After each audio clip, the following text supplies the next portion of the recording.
de nouvelles élites politiques, populistes, qui manipulent les masses et particulièrement la jeunesse. Et ce raisonnement infantilisant ne correspond pas à la réalité. Nous avons dépassé l'époque où les Africains pouvaient se faire manipuler par quelques peuples, par quelques régimes.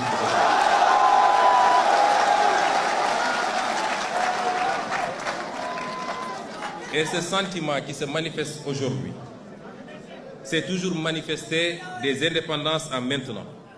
Chaque génération a connu son lot de militants, porteurs du même discours, désapprobateurs du caractère volontairement léonin et destructeur pour l'Afrique de ses relations avec le reste du monde et particulièrement avec l'Europe.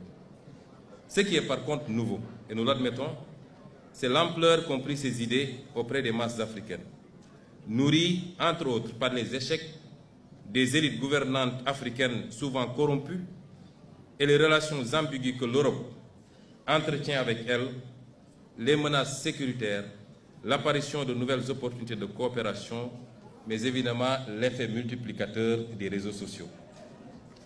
Aujourd'hui, l'Afrique, la majorité de ses élites, sa jeunesse, sa diaspora et ses masses populaires ont beaucoup évolué.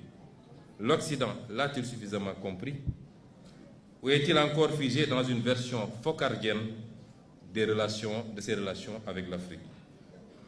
Avec la France, par exemple, je n'ignore pas que nous, notre mouvement politique, quand je dis la France, je parle de ceux qui gouvernent aujourd'hui la France.